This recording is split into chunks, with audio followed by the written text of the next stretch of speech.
Kita masih lagi berbicara tentang sindrom Tourette ini yang menyebabkan tindakan ataupun behavior di luar kawalan ini, dan ada dalam kalangan kita yang tidak faham merasakan ini suatu perbuatan yang tidak sihat ataupun tidak wajar, tidak sesuai dalam di tempat awam dan sebagainya. Tapi mereka terpaksa atau ini berlaku pada mereka secara tidak sengaja, involuntary. Kita masih bersama dengan tetamu kita dan juga Profesor Madya Dr. Fairuz Nazri Abdul Rahman. Doktor, bila keadaan ini berlaku, apa antara yang terapi ataupun rawatan yang boleh dilakukan untuk meredakan keadaan, sebab katanya tidak ada langsung cure untuk Oh, Tourette syndrome ini? okey. So, kebanyakannya sebenarnya tidak pergi mendapatkan rawatan sebenarnya sebab Tidak terlalu pergi, ya? mild. Okey. Ada yang mild dan ada yang transient. Maknanya dia ada pada seketika waktu, lepas tu hilang. Tapi ada yang keterukan yang lebih sedikit. So, mungkin dia muncul dalam umur 5 hingga 7 tahun, semakin teruk ketika akil balik, dan ketika dewasa tu dia berkurangan dengan banyaklah. So, ketika itu ibu bapa sangat risau, so dia bawa jumpa doktor. So selalunya kita buat pendidikan, lepas tu kita buat terapi psikologi dan tingkah laku, apa yang kita fikir, apa yang kita boleh buat untuk legakan tingkah laku tu. Tapi termasuk juga orang sekeliling tu, penerimaan orang sekeliling tu juga penting. So kadang-kadang ada yang buat peer awareness, maknanya dia pergi ke sekolah baru, ke kelas tu, dia cakap dengan cikgu, so dia cakap depan kelas, saya ada masalah Tourette, ini masalah saya. So terima saya seadanya, jangan bully saya kan.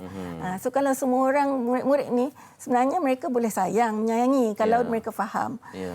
Cikgu pun kena tunjuk contoh yang baiklah. Kalau mereka tak faham, itu yang mereka mungkin menyisihkan atau mengejek benda-benda yang mereka tak faham. Jadi dalam kata lain, masalahnya bukan kepada penghidap itu sendiri, masalahnya kepada kita yang tidak faham situasi ini dan bagaimana melihat mereka ini. Silakan kawan-kawan. Perkara yang dikatakan oleh Profesor Madya Doktor sebentar tadi. Bagaimana menyantuni? Nian mungkin boleh berbicara mengenai bagaimana layanan orang ramai terhadap Chris ataupun ahli keluarga sendiri terhadap Chris pada ketika ini. Support system. Apa jenis support system yang perlu diwujudkan untuk Chris? Pada pendapat saya rasa ahli keluarga sepatutnya tidak mengecam ataupun membenci sebab mereka kurang pengetahuan terhadap sindrom ini. So mula-mulanya mereka akan ingat ini tabiat buruk. Macam saya akan ingat, ini mula-mulanya tabiat buruk dia. Kamu patut ubah. Kamu tidak sepatutnya melakukan perkara ini. Maybe mula-mulanya keluarga tersebut akan rasa memalukan. Oleh itu, mereka perlu memahami tentang sindrom Tourette ini dengan secara lanjutnya dan memahami bahawa ini bukan kehendak mereka sebenarnya. Mereka juga mengawal sindrom ini pada masa yang sama. So, kita perlu menunjukkan kasih sayang dan memberikan sokongan yang sepenuhnya kepada Chris. So, Chris, kita difahamkan juga kan kadang-kadang bila kita semakin gemuruh, nervous dan sebagainya, mungkin sedikit sebanyak simptom tu akan lagi tinggi. So, how do you perhaps manage perhaps when you're nervous or anything to ensure that you stay calm and relaxed all the time, Chris? Mostly, I always make myself like busy, like distracted. So I always like make myself very busy.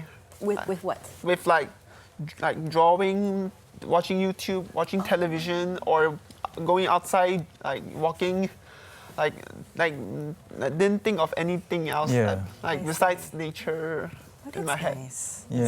Saya tertarik sebab tadi pun Nian ada cara untuk menenangkan Chris. Sebab sekarang kita nampak Chris agak bagaimana sebenarnya awak menenangkan Chris?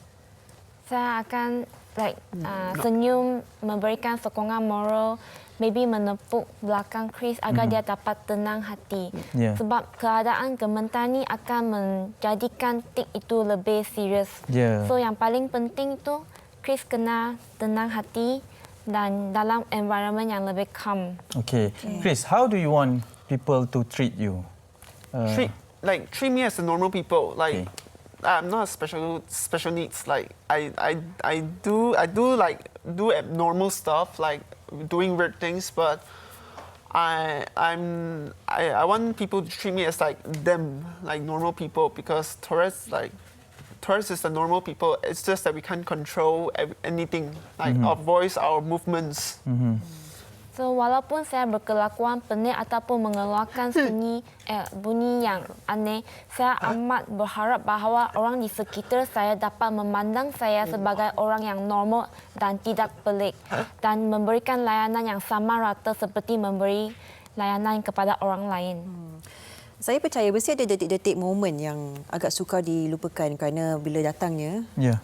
memang mungkin persepsi ataupun keadaan yang sangat menugarkan. Have you ever encountered any situations where you found it really difficult in terms of maybe any uncomfortable situations that you have to face people, anything that you cannot forget since you were 8 years old till today? Like basically bullies, teasing, and like making like discrimination towards me. Like I won't forget that the bullies they mock my tics. They follow my tics. Like they pretend that they have tics. Okey. And then yeah, I just can't forget that. But now, like today, I already forget it. Like because I don't want to think of the past. Like past is already gone. So I just like think of like now. Saya berasa perkara yang paling susah bagi saya adalah kecaman, buli dan diskriminasi daripada orang di sekitar saya.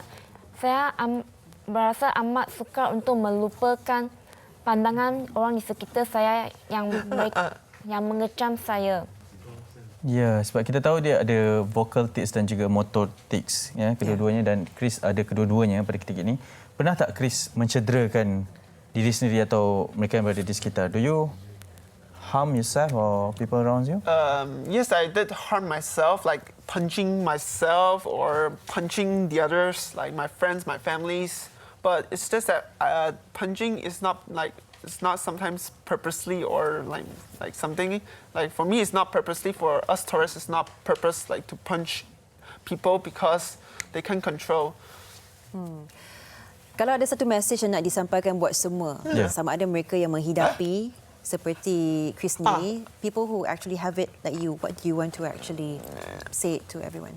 What do you want to say to everyone? To everyone else who probably has the same syndrome. Like be yourself because it's an inheritance from God. Like it's a gift from God. Like God wants you to like challenge yourselves and then stay out of your comfort zone and to go out and expose the outside. Ya. Pada pendapat saya, sindrom ini adalah satu hadiah daripada Tuhan agar kami boleh menjadi diri sendiri dan step out of our comfort zone agar kita dapat mengalami perasaan yang tidak sama dan dapat mengharungi challenge ini. Ya, terima kasih kedua-duanya. Chris ada Terima kasih. YouTube channel kan? Yes. Ya. Boleh ajak orang untuk sama-sama? My YouTube channel is Tickris, TICKRIS. Okey. Terima kasih Chris. Yeah, Terima kasih. you're welcome. Okey. Kita akan bersama dengan Ellie sekali lagi untuk melihat apakah pandangan Profesor Dr. Mandia. Silakan. Okey, sebelum saya tanya kepada doktor, saya nak tanya juga pada Chris. Ya. Kita banyak belajar sekarang kan, macam-macam perkara kita belajar sama ada di YouTube, kita menonton, kita tengok orang ramai.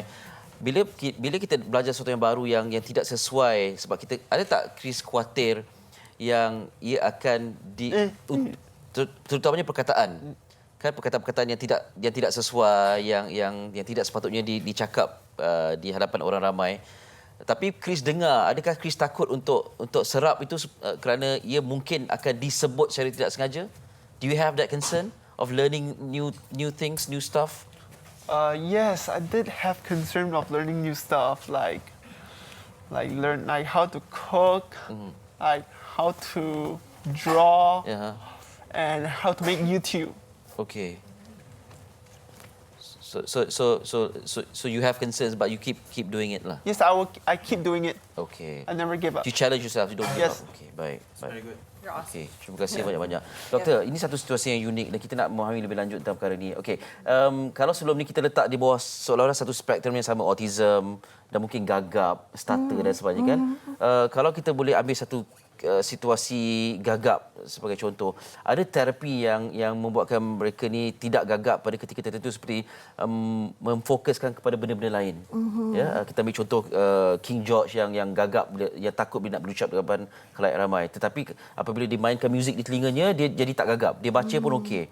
Jadi untuk sindrom Tourette ni ada sebarang cara untuk melupakan situasi itu?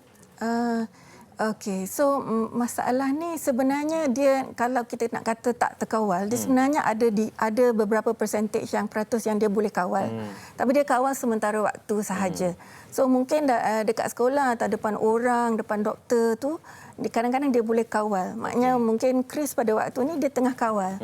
So yang keluar sikit-sikit sahaja. Okey. Tapi katalah dia dah balik rumah, dia dah masuk bilik dia ke atau dah kawasan yang selamat, dia mungkin ada banyak yang akan keluar sebab dia kena tekan benda tu. Ya. So bila dia dah dalam kawasan yang peribadi, benda tu akan keluar balik. Dia macam OCD juga sebenarnya. Baik. Macam ada kita kata ada naluri macam dia kata kena buat. Tapi dia tahan. So dia tahan. Tapi bila tempat lain nanti benda tu dia kena buat untuk releasekan. Okey, maknanya di luar memang ada suppress mode di situ. Suppress Mode mode, meredamkan yes, diri. You yes. trying your best to get yourself together now? Yes. Yeah. But at home you Release? Yeah, I release when I reach my home, I release all my takes out. maknanya ada keupayaan itu juga. Ya, tapi dia sementara sajalah. Okey, baik. Okey. Dan pesanan doktor lah kepada kita yang berjumpa dengan golongan seperti ini. Oh, kita yang dalam golongan masyarakat sebab ni. ada yang menganggap ini sebagai gurauan, boleh mengusik, boleh mengajuk dan sebagainya kan. Okey. So mungkin masyarakat kita over time kita belajarlah new things. Kita semua ada kelainan upaya yang tersendiri kan, masing-masing ada kekurangan kelebihan sendiri. So kalau kita boleh terima diversity, terima kelainan orang lain, kita tak boleh ubah pesakit tu. Pesakit itu sendiri yang boleh ubah diri dia sendiri, yang kita boleh ubah diri kita sendiri. So mungkin persepsi kita boleh ubah, cara kita komunikasi kita boleh ubah kepada cara yang lebih baik. So mungkin kita boleh ubah diri sendiri dan terima kelainan orang lain. Ya, betul. Terima kelainan orang lain. Itulah dia. Kadang-kadang kita lihat kelainan orang lain tu, jadi kita ambil kesempatan untuk melihat diri kita lebih baik daripada mereka dan sebagainya. Dan mereka, kalau kita lihat Chris ni antara yang sedang cuba sebaiknya untuk menyesuaikan diri dengan kita. Kenapa kita tidak mahu menyesuaikan diri dengan mereka untuk menyantuni mereka? Doktor, terima kasih banyak bersama kami. Okey, terima kasih. Doktor, namanya kita sebut betul-betul. Profesor Madya Dr. Fairuz Nazri Abdul Rahman. Pensyarah pakar psikiatrik dari Jabatan Psikiatri Hospital Chancellor Tuanku Mukhris bersama kita, dan juga sekali lagi Chris dan juga Nian. Terima kasih banyak-banyak.